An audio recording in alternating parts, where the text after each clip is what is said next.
Alright, guys. Review time here. Let's do this review.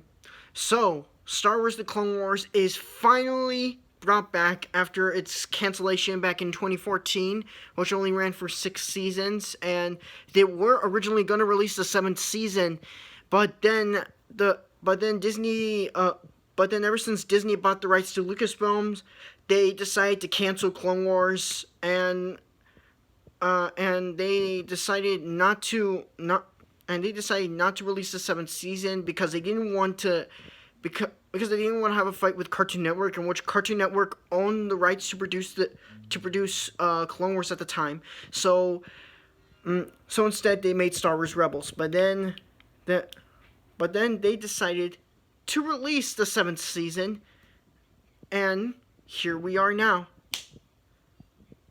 And was the 7th season lived up to the hype? Well, yes, it was definitely lived up to the hype. I really liked about how they made the Bad Batch story arc. I thought that the Bad Batch story arc was pretty amazing, and it was definitely fun to watch. And the characters of the Bad Batch were pretty interesting.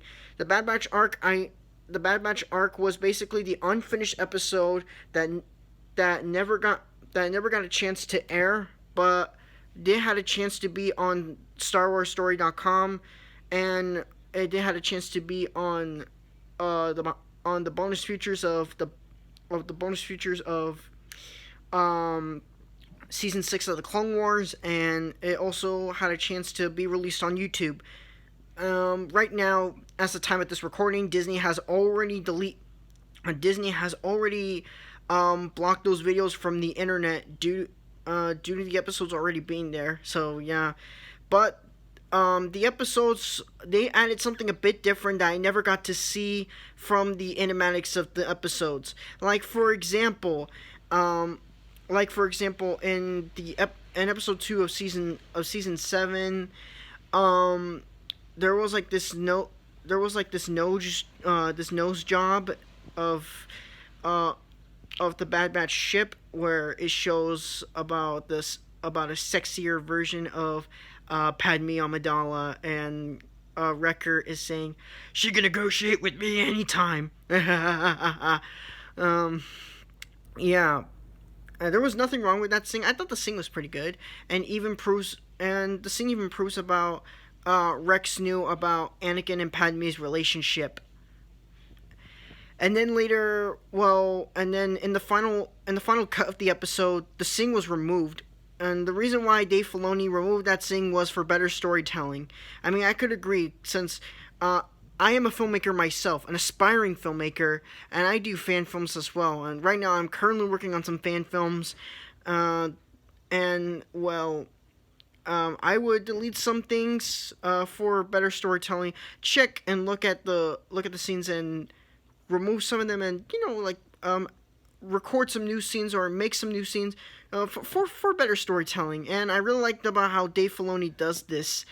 I really like about how he does a really great job with changing some of the scenes for better storytelling.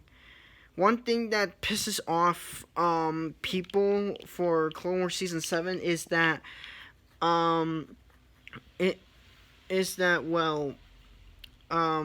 they deleted some parts of the Bad Batch story arc, like where this dude was getting killed and was turning into goo, and plus Disney decided to remove that because they think that it was too offensive. And after fans have been arguing about this, they realized, saying, "Wait, what? Disney? How could you? How could you do this? I mean, it looks like that you don't understand Star Wars at all, because it is Star Wars. They're in a war, and most likely people are gonna die, and people are gonna have to kill each other for survival." It looks like that Disney has not understand Star Wars at all. But I thought that the Bad Batch story arc was pretty amazing. One of my favorite characters is actually Wrecker. I thought Wrecker was a pretty funny guy. I really like about how D. Riley Baker plays like this muscle guy of the Clone Squad 99. Clone Squad 99, by the way, it was named after the defect clone known as Clone 99, where he sacrifices himself in season 3, where where there was an invasion in Camino. Yeah, that episode. Yeah, a really fun reference. I really like about how they put some Easter eggs like the monthly magazines of the Clone Wars month, where they mentioned Geonosis, which was the first battle where the Clone Wars began, as we seen in Episode 2, Attack of the Clones. Yeah, overall, the Bad Batch story arcs were pretty amazing. I also really like Hunter. He's basically a resemblance between Arnold Schwarzenegger and Rambo. Um, I also really like Tech. I thought he was pretty smart, and let's be honest, I think I kind of look like Tech, but yeah, I mean, I definitely want to cosplay Tech and put him in my fan films sometime. Uh, yeah, you know what? Maybe I should make a fan film about if the Bad Batch had execute Order 66, or the Bad Batch did not execute Order 66 and disobeyed Order 66. But anyways, yeah. And then the next arcs that we have seen is what happened to Ahsoka after the events of the after when she left the Jedi Temple. Now, if you have watched season 5, I mentioned that Ahsoka had left the Jedi Order because she felt like a victim in the situation, and Barriss Offee framed her for a crime that she didn't commit. Yeah, but now we finally get to have the arc where we get to see about what happened to her after the events. We finally get to know about what happened to her after when she left the Jedi Order. So after when she left the Jedi Order, she was basically riding like this motorcycle, and after when she lands, she meets the two sisters. Now in the original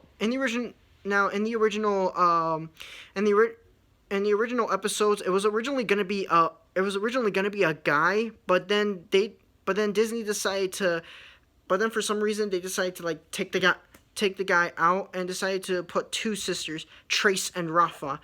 And I thought that these episodes were pretty good. Some people did like them, but they thought that it was not as good as the Bad Batch story arc. I will admit it was not as good, and I kind of felt bored in some parts here and there. But it was pretty good. Not that good, but pretty good at best. I mean, I kind of like about how Trace and Rafa resembles about Ahsoka's annoying Kate Whittier side of Ahsoka, and Trace is resembling about Rafa, and I think Rafa resembles about Ahsoka being the serious one, but of course Rafa, she basically doesn't care, and that she's only doing what is necessary to help her sister pay off her debts. And yeah, and they end up getting into some serious trouble with the Pikes and all that. And I thought that they were okay. But one thing I liked about in the last episode of the arc is the end, where it teases up the following hype that I was waiting for. And yet here we are now. So yeah, here we are now. This is going to include spoilers for the final episodes of the Clone Wars, the 4 final episodes. Now, if you have not seen the final episodes, or if you have not seen any of these episodes at all, get out now and go watch them. It's already out on Disney Plus. But if you're already caught up or don't care about spoilers, then feel free to stay in the video, because right now I'm going to be starting right now. Are you ready? Okay, here we are. So in the final episodes, they were pretty much overall really good, and they were better than I expected. It does retcon about the Ahsoka novel. Like, for example, in the episodes, Ahsoka's lightsabers are blue, but in the novel, Ahsoka's lightsabers are green. I mean, the reason why Dave Filoni had changed Ahsoka's lightsabers to be blue is basically because of showing about how Anakin can like improve some things, like, you know, remember like when he built C-3PO in episode 1, yeah, he's basically an inventor. So yeah, I mean he makes ships. He also makes some droids. Like he created C-3PO, and they even wanted to prove him that. And I thought that it was a pretty good job adding that. And I overall really liked about the emotional scenes between Anakin and Ahsoka before Ahsoka goes to Mandalore to stop Maul, and before Anakin goes with Obi-Wan to save the Chancellor after being kidnapped by General Grievous. And the look of General Grievous, it was pretty amazing. And the Siege of Mandalore, the Battle of the Siege of Mandalore, I thought it was pretty amazing, and it was well animated. The animation, my God, it is so incredible, and made some improvements from the previous seasons.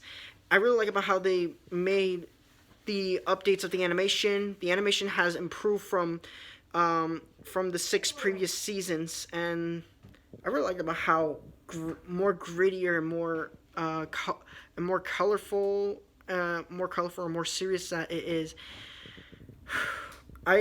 And of course, seeing Ahsoka and Rex battling once again, it is so awesome, and I really enjoyed, I really enjoyed where Ahsoka and Rex are teaming up to save Mandalore. I really like that, and I thought that their relationship in the 7th season and the final season was pretty good, and take an emotional turn for later on in the episodes after when they stopped Maul, and they were taking Maul back to they were taking Maul back to they were taking Maul back to Coruscant for questioning about who Darth Sidious is, and Ahsoka senses something. He senses Anakin turning into the dark side, and that Mace Windu just died, and Captain Rex committed Order 66. And I gotta admit, it was very emotional. It was pretty exciting to see Order 66 finally happening, and it was so emotional. A lot of people even cried in this episode.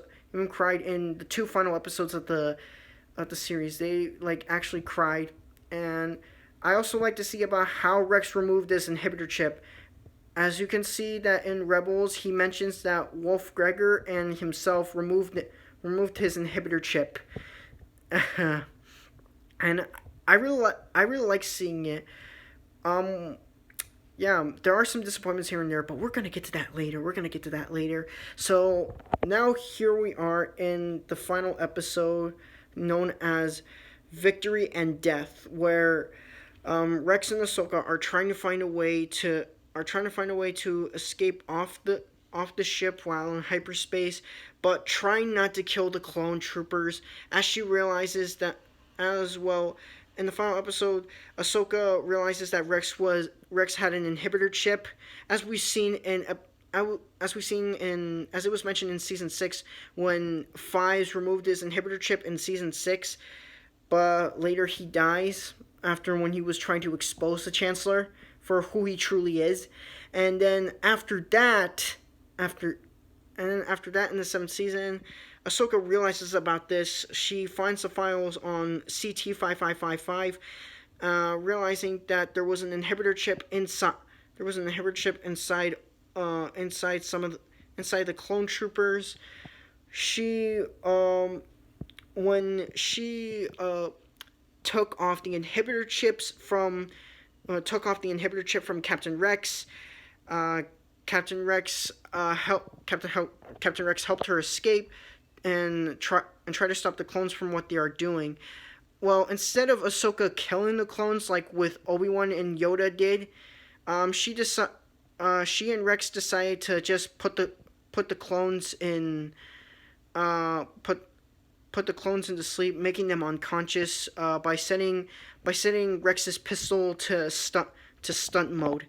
So Rex stuns them instead of killing them, and he realizes that there's no way to save his clone brothers. There's no way to save them from their mind control chips, and realizing that they're gonna die, and that there's no way for them to save them at all. Ahsoka realizes about this, and They made it out there alive, and all the clones were defeated. All the clones were killed, and proves that the clone troopers, including the ARC trooper Jesse. Yes, Jesse. Remember the guy? Remember the clone trooper? Yeah, now he's an ARC trooper. Well, it shows that all the clone troopers who honored Ahsoka with the 302nd Legion helmets, include including Jesse, the clones Rex's brothers. They are now dead, and meanwhile Rex and Ahsoka have survived the crash, but the clone but the other clones did not survive the crash, and Ahsoka leaves her one last lightsaber, and spoilers, and at the end, the clones are being replaced by stormtroopers. The Empire is now born, and the and Darth Vader finds Ahsoka's lightsaber and then ignites it, realizing that the that and realizing that his old apprentice, his Padawan, is now dead, or so that he thought. But yeah, I'm gonna mention that in another video when I get to do a review on Rebels. Overall, the 7th season was definitely the way up to hype for. If you guys are just sitting down, just waiting for WandaVision, or just waiting for a really great TV series that is coming on Disney Plus, go watch Clone Wars Season 7 if you have not seen it yet. It is pretty amazing, and it's definitely good. It connects to what happened. It connects to what happened before and during the events of Episode 3, Revenge of the Sith, and it connects to what happened before the events of Star Wars Rebels. So yeah, I gave the 7th season 5 stars and a thumbs up. Overall, a really great conclusion to the series. Clone Wars is always one of my favorite TV series. It was a part of my childhood. I remember the first time watching the series when I was young, whenever I'm not doing anything at school, and I would always watch it for inspirational things, whenever I'm trying to do filmmaking and all. And it's sad to see the series ending like this, but it was overall a really great conclusion. Disney and Dave Filoni have given it a proper ending this time. Not like the cancellation, overall, not a really great conclusion to the Clone Wars. When Disney had bought the rights to Lucasfilm and decided to cancel it and replace it with Star Wars Rebels. But anyways, yeah, Rebels was pretty good overall, but Clone Wars Season 7 is overall pretty amazing. I really like Clone Wars Season 7. The acting is pretty amazing, from D. Bradley Baker, Sam Witwer, Matt Lantern. All the original voice actors from the 6 previous seasons have returned, including the ones from Rebels. But anyways, yeah, I really like the cameos, Caleb Doom, who will later go on to be Kanan Jarrus, and also Gar Saxon, in which we get to see him in Rebels, and he first appeared in Maul, Son of Dathomir. And of course, we even get to have the cameo from Solo: A Star Wars Story, which was that crime boss played by Paul Bettany. I can't remember his name. Yeah, Solo is overall an underrated movie in my opinion. Dryden Voss, yes, I remember Dryden Voss, and it was a really nice cameo to see Dryden Voss, since we know that after the Clone Wars, Maul became a crime boss. And you're probably wondering how did he become a crime boss. That's a problem in the timeline gap, but I really hope that it does get mentioned in Maul Solo series, or in the Obi-Wan Kenobi TV series. But yeah, overall the series was pretty good, and I really like about how it referenced to how it gives us hints about Rebels and so on and so forth. I really like about how it connects to what happened before the events of Rebels, and what happened to Ahsoka during the events of Revenge of the Sith. What happened to Ahsoka and Rex during the events of Revenge of the Sith, and how did Maul end up becoming how did Maul survive from the Clone Wars, and basically, yeah. The only disappointments that I have for Clone Wars season 7 is that we don't get to see Commander Cody and Rex doing a standoff. That is something that I really wish that we could have seen. And not only that, we also didn't get to see we also didn't get to see that much about what happened to the other Jedi's, like Caleb Doom, um, like Caleb Doom when Order 66 had happened, and yeah, and about like the unaired episodes, like the unfinished Boba Fett story arc, including like Dark Disciple and another Bad Batch episode that never have gotten to be shown, but just only a few clips that were shown on YouTube, like about like how um this would have resembled about why Yoda had a good relationship to the Wookiees, and uh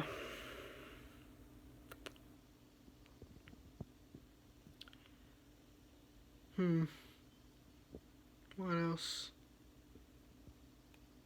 I guess that's it.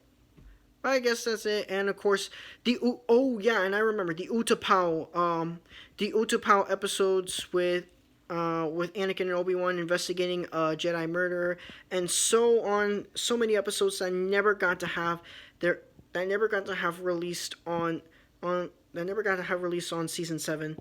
It's too bad, but the creators of the Clone Wars are saying that they are gonna be making more Clone Wars. They are gonna be releasing they're probably gonna be releasing the unfinished story arcs that we did not get to see in season 7 yet.